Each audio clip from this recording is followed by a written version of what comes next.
ہم کب لوگوں کی نجات چاہیں گے؟ حتیٰ دوسرے فرقوں کی بھی۔ دوسرے فرقے مشرکین سے بدتر ہیں۔ ایک شخص نے رسول اللہ کو پتھر مارا ہو، وہ بڑا مجرم ہے یا آج کا مخالف فرقے والا بڑا مجرم ہے؟ وہ بڑا مجرم ہے جس نے رسول اللہ کو پتھر مارا ہے۔ وہ بڑا مجرم ہے جس نے رسول اللہ کی توہین کی ہے ان کے سامنے، وہ بڑا مجرم ہے۔ رسول اللہ تو اس کی بھی نجات چاہتے ہیں، ہم کیوں نہیں چاہتے؟ اگر سنی سمجھتے ہیں، مثلا اہل سنت سمجھتے ہیں شیعہ گمراہ ہیں، تو پھر اگر اس رسول کو مانتے ہو جو رحمت للعالمین ہے تو شیعوں کی نجات کے لیے تو ہدایت کرو، آ کر بیٹھو، پیار کرو ان سے۔ اور اگر شیعہ سمجھ رہے ہیں کہ وہ گمراہ ہیں تو جاؤ ان کی ہدایت کرو۔ یہ فقط حماقت اور جہالت اور جاہل علماء نما دکاندار قسم کے لوگ، انہوں نے اس نفرت اور اندھیرے کی اس بھٹی میں جھونک دیا مسلمانوں کو۔ اور جب تک آپ فقط سنا کے داد دیتے رہیں گے اور یہ دین کا تصور اپنائے رکھیں گے، شیعوں یا سنی فرق نہیں ہے کہ معاشرے کا جہنم اللہ کبھی تبدیل نہیں کرے گا۔ یہ کائنات ہماری مرضیوں سے نہیں چلتی۔ انسانوں کی آپس میں محبت، اچھا معاشرہ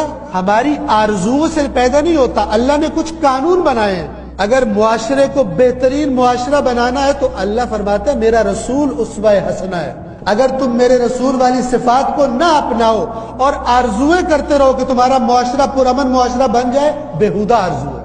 اس کے لیے تمہارے دل میں تڑپ ہو سب انسانوں کے لیے کہ میں کچھ ایسا کام کروں کہ انسان جہنم سے بچے۔ کتنی تقاریر ہوتی ہیں، کتنے پروگرامز ہوتے ہیں جی پرامن معاشرہ کیسے قائم کیا جائے۔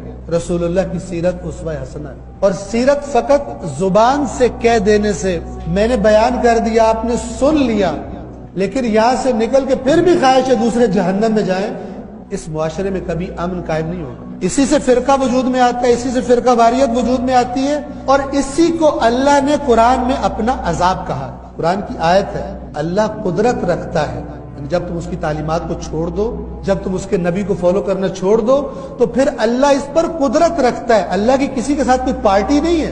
اللہ اپنا دین دیتا ہے، اپنا قانون دیتا ہے اپنے نبی کے ذریعے کسی قوم کو، جو فالو کرتے ہیں خدا ان کو عزت دیتا ہے، دنیا میں بھی اور آخرت میں بھی اس کا عزت کا وعدہ ہے، اور جو اس کو چھوڑ دیتے ہیں خداوند عالم یہاں بھی رسوا کرتا ہے، وہاں بھی رسوا کرے گا۔ مسلمانوں کا بھی یہی، مسلمانوں کے بارے میں کوئی قانون بدلا نہیں ہے۔ ہم اپنی مرضی کا جو حصہ ہوتا ہے کاٹ کے، جو ہمیں اچھا میٹھا میٹھا کاٹ کے اپنے پاس رکھ لیتے ہیں، جو ہمیں کڑوا لگتا ہے اس کو الگ کر دیتے ہیں۔ مثلا قرآن نے فرمایا کنتم خیر امت، تم بہترین امت ہو، ہم نے کہا یہ میٹھا کیک ہے اس کو کھا لو، یہ ہمیں۔ اگلا فرمایا کیوں تم بہترین امت ہو، اخرجت للناس تأمرون بالمعروف تنہون عن المنکر، تمہیں لوگوں کی اصلاح کے لیے اللہ نے بھیجا ہے، تم امر بالمعروف کرتے ہو، تم نہی عن المنکر کرتے ہو، یہ ہمیں کڑوا لگا، ہم نے چھوڑ دیا۔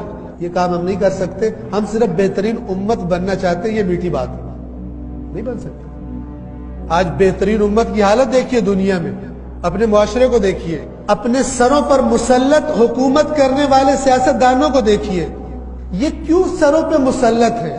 اس لیے کہ دین، اس کے بارے میں ہم غیر سنجیدہ لوگ ہیں۔ خداوند عالم کو حقیقت کو جاننے کی، اس پر غور و فکر کرنے کی، اور پھر جو اصل کام ہے اس پر عمل کرنے کی، بالخصوص رسول اللہ کی سیرت اقدس پر عمل کرنے کی ہم سب کو توفیق عطا